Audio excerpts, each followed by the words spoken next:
thank you very much. It's a great honor and pleasure for me to speak here. I was introduced as being UNESCO, which is not incorrect. I work for the Netherlands UNESCO Commission. So I'm not a member of the UNESCO Secretariat in Paris. I work in the Netherlands, and we, our group of people in The Hague, try to make a trait d'union between the work in Paris and the work in the Netherlands. And I have colleagues in every other country in the world who do the same in their country. Let's have a look. I begin with a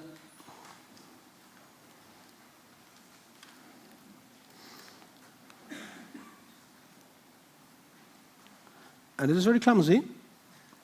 There we are. Okay, I have it now. So I'm going to speak about one thing, which is memory of the world, but I will speak about different subjects. I will speak about this UNESCO program in general, about its philosophy, its structure, and its register, the World Heritage List of Documentary Heritage, which is the most famous part of the program. And I will speak about two memory of the world projects that I hope are interesting for you. One is the recommendation for documentary heritage, and one is the PERSIST project. And I'm in the Netherlands coordinating this second project. There are much more projects in memory of the world than these two, but I speak about the things that I know most about. But let's start from the very beginning with UNESCO's work on documentary heritage. Already, UNESCO was started after the Second World War, and in its constitution, its founding document, we see in Article 1 that documentary heritage is in the mandate of UNESCO from the very beginning. You see here this phrase that UNESCO wants to collaborate in the work of advancing the mutual knowledge and understanding of peoples through all means of communication, and to that end recommend such international agreements as may be necessary to promote the free flow of ideas by word and image. And later on in that same Article 1, it speaks about maintain, increase, and diffuse knowledge by assuring the conservation and protection of the world's inheritance of books, works of art, and monuments of history and science. But I must say at the very beginning that the reason why UNESCO does this at the most basic level is not heritage, it's peace. UNESCO is a peace organization. Its basic and strictly spoken unproven tenet is that if governments and citizens or archivists cooperate internationally together in the field of education or science and culture, then mutual understanding will increase and the changes of war decrease. That's what UNESCO is doing, and it's doing it in a lot of different fields, and also in the fields of documentary heritage. From the very beginning, it is in the Constitution, but only in 1992, a special program for documentary heritage, the Memory of the World program, was made in UNESCO.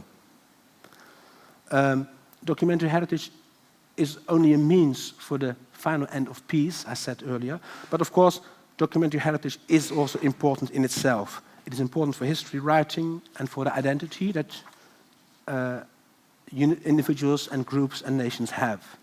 And, very important, it can serve as an antidote against falsification that bad historians can make.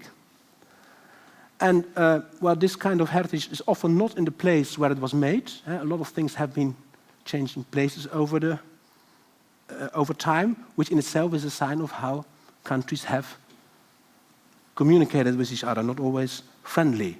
And for all these reasons, documentary heritage is a very political thing. You will know if you work with international projects. And therefore, it's good that UNESCO tries to help with this political sensitive issue. And there are good examples that the word UNESCO and the logo of the Memory of the World program can ease the cooperation between countries in the field of documentary heritage. Here in the Netherlands, we had already some time ago a big program funded by the Ministry of Exterior, who is not interested in culture at all. It was called the TANAP program. And there we cooperated with archivists from our former colonies, South Africa, Sri Lanka, Indonesia. And this is always a tense situation, of course. We were interested, of course, in the Dutch staff that was laying there in Jakarta and so on. But we were also interested in making a new start in cooperation as equal partners. And this tense was eased a bit by having this UNESCO logo. It doesn't cost anything, you cannot touch it, doesn't bring money, but it brings something, in this case, of very important value. That's what the people of the TANAP project said to me. So I said, 1992, the Memory of the World started. We are speaking today about archives at risk. When the program was already internally arranged, then the war in Serbia and in former Yugoslavia broke out, and there was a huge outcry of the deliberate targeting of the library in Sarajevo. And with that in the news, UNESCO said, we need a program to help for this precious heritage. Of course, there is the Blue Shields program as well. It's part of an older program, the Second Hague Convention, but that concerns heritage generally in time of war. The Memory of the World program is only about documentary heritage. About the structure of the program, this is, you can find it on the internet. I should skip this. The highest authority in the program is the International Advisory Committee, some 15, 20 international experts who make the decisions in the program. It's interesting to see that these are not member states, these are individual experts. The Memory of the World program is not a convention like the World Heritage Convention or the Convention for Intangible Heritage, where the states and the diplomats are in power. It has advantages, you get more money. It has disadvantages as well. You get much more political things. These 15 people, they are only experts in heritage, and I think they can make good decisions. When you bring 15 countries together, UNESCO is a state organization, so I must be careful here. A lot of extra non-cultural things are going to be in the bargain as well. It has 4 subcommittees. One of technology, with whom we cooperate in the PERSIST program. One is the Register Subcommittee, which makes the first selection for the nominations. That every 2 years new nominations are brought into the register.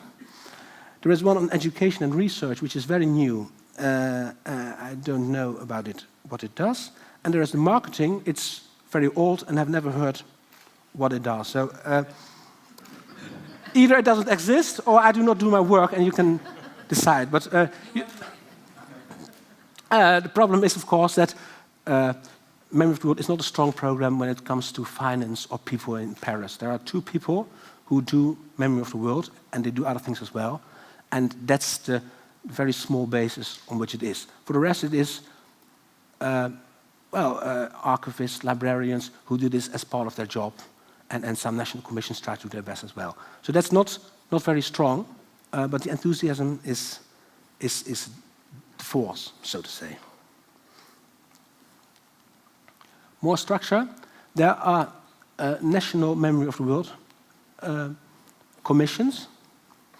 I will give you the figures. There are 8 of these commissions in Africa, 5 in the Arab region, 11 in the Asia-Pacific region, 21 in the Europe-North American region, and 16 in Latin America and the Caribbean. So it's quite a group, a few dozens. Not all countries are present, of course. Especially Europe is dominant. We will see that more in the program. And there are also regional commissions. There is a regional commission for Latin America, Caribbean. There's a regional commission for South Asia, I think 3 or 4. Some of these commissions, national or regional, are very active. Others are more dormant. We have an active one in the Netherlands, I'm glad to say. And of course, I spoke about Mrs. Iskra Panevska and Maria Luliu in Paris, who do their best to do everything for the whole world in their small Paris offices. So we should pray for them. They're good people.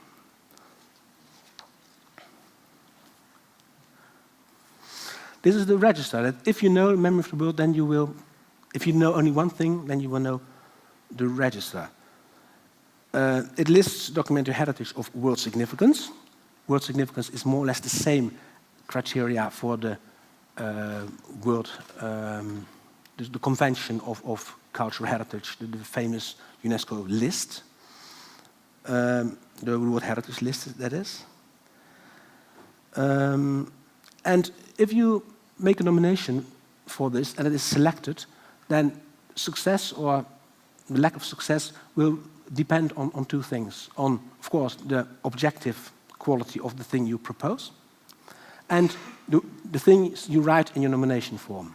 So you must write a very sensible nomination form explaining why something has world significance.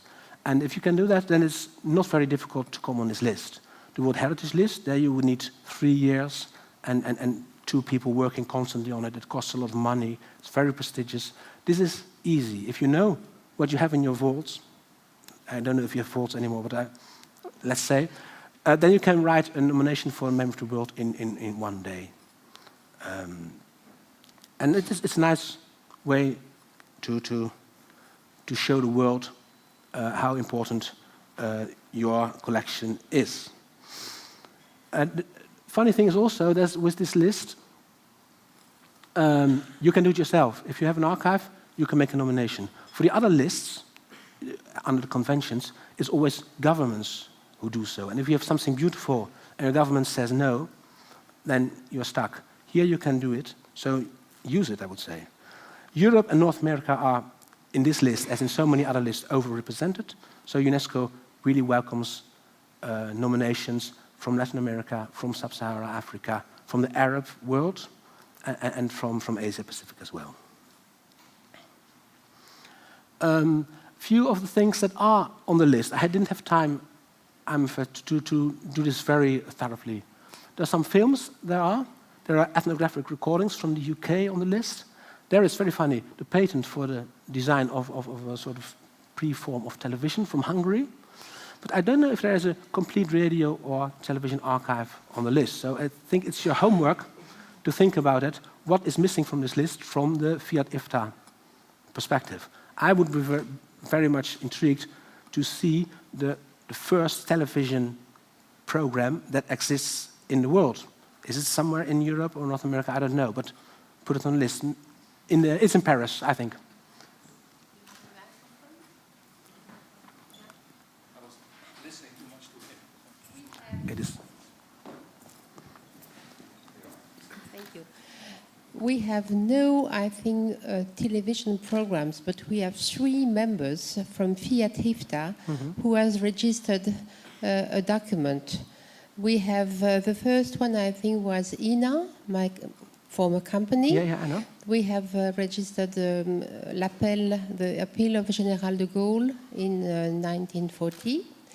And this was a joint nomination with the UK and the BBC because the record was made in England.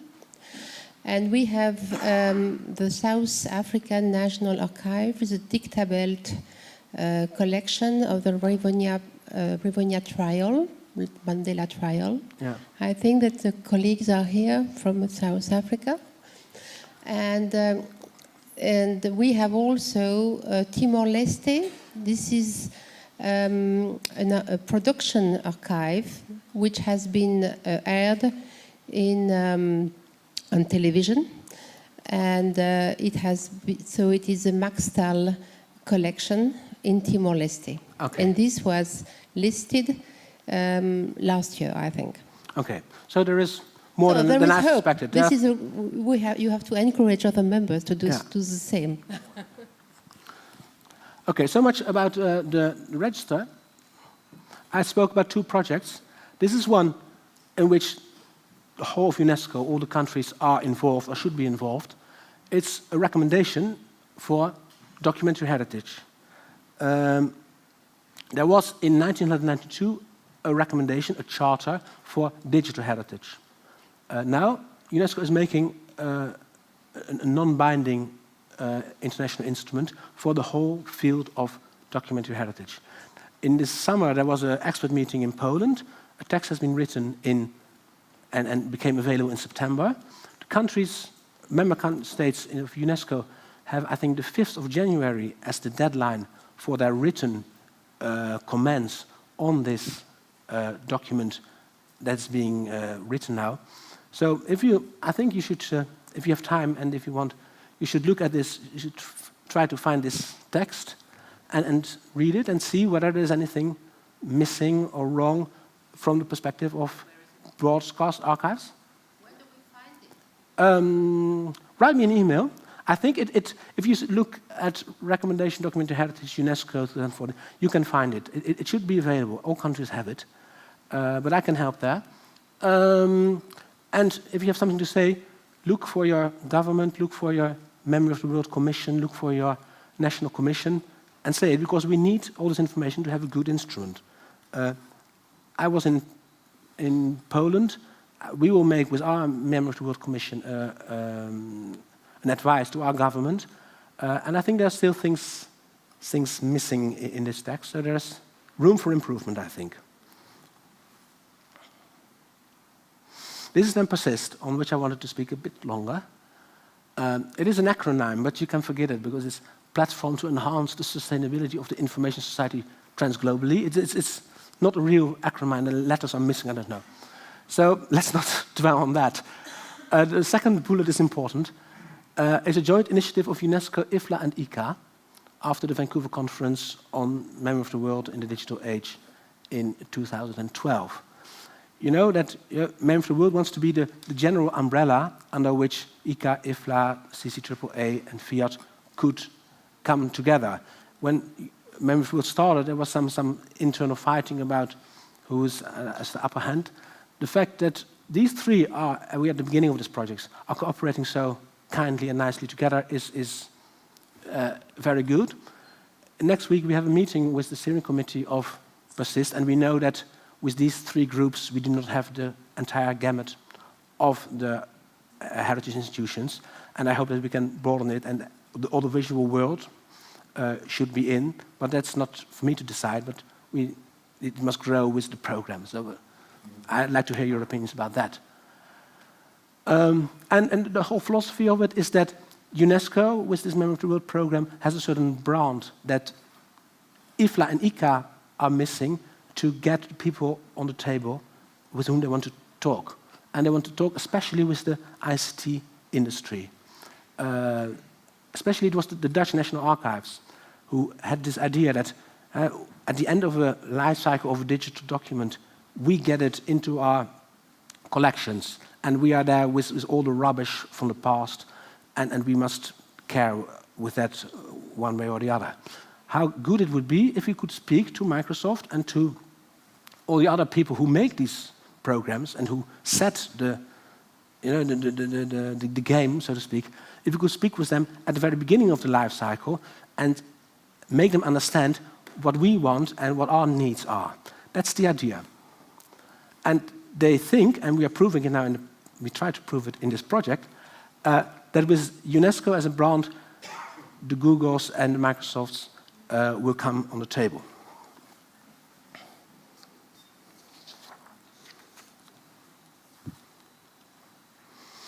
So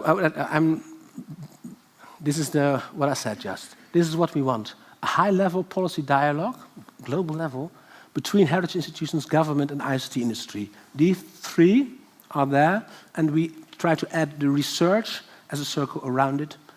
They must check whether the discussion we will have in this program has really quality, because anyone can say anything, and who's going to prove that people are speaking the whole truth? So that's the idea. We have it in 3 task forces. One policy, I can be brief on that. This is, of course, where this high-level discussion on the problems of digital preservation should be held. And we are waiting there with a bit for the other 2 task forces, the technology task force and the content task force, to bring some concrete work on which this policy task force can work. So the 2 others are in this phase of the program more interesting. Technology, we met 2 weeks ago at the ICA I must say, annual conference in Spain. And we were speaking about preservation strategies. We used to have the dichotomy of, how do you say, migration and emulation. That's still on the table. But now emulation is more virtual machines and reverse calculation, and that's something that Microsoft wants to work on. And we work on interoperability testing. Does this word make sense? Otherwise, I must try to explain, and then we have even less sense. It is about testing at a very deep level how certain combinations of hardware and software with files and software reacts upon each other. This is very difficult for especially Word and spreadsheets as well. And if you do this, then you can predict what happens in the black box internally, and this gives you more control over the files you have. And these are two ways of working for preservation, and we think now that you need both. You need the emulation because you want to have the look and the feel of the past, and migration, by definition, always means lessening of the information value of the original bit stream. But you need interoperability testing because you want in the now do things with the files of the past that you could not do at that time, like data mining. So you must not only see it from the outside, you must have a possibility to get into this data. I hope this makes sense. I'm not a technician, so I'm really speaking here at the end of my knowledge, so I must apologize. Content Task Force has met in Lyon, in France, at the IFTA annual conference, and we are speaking about selection in the digital age, that is. You see that there's a lot of discussion about this, but you see that librarians and archivists do not tend to speak in their own group and not with each other. We think that with what is changing now in the digital domain, these groups should more come together. They have the same sort of problems, namely that what is the basic unit of what you collect, a document or a file or a record, tends to change and tends to become more complicated in the digital age. I think this will also be your... you will see that as well, that you do not have only, say, the television program, you also want to harvest all the tweets and the discussions on the social media that a program makes happen in the world. And how are you going to do this? This is similar, for example, for libraries who have research articles. These used to be a piece of paper or a simple PDF. Now you see that more and more data sets are added to these papers, URLs which bring you to software that was made, and it gets very complicated. And for the records of science, it's crucial to know what was said at what time by which group. So there are problems, and it's similar. We need, and that's the selection of digital guidelines, this selection guidelines that we want to make. We'd like to do it with the whole group of heritage institutions. And it's difficult. We speak now only with IFTA and ICA, so to say. They cannot speak with each other. They have completely different ideas of what they do. We need you in this discussion as well. So it will be complicated. I have 5 minutes, but I will not use them because, if I'm correct, this is my last slide. If you want a text of the recommendation, if you cannot find it on the internet, try first. You can send me an email, and I will send it to you. We are developing our website of Persist. We want to go outside, but that's the phase we are now in. And we will make a newsletter. I hope we will have the television and radio archives as an active partner in this. That's my invitation to you. And I finish my presentation here. Thank you very much.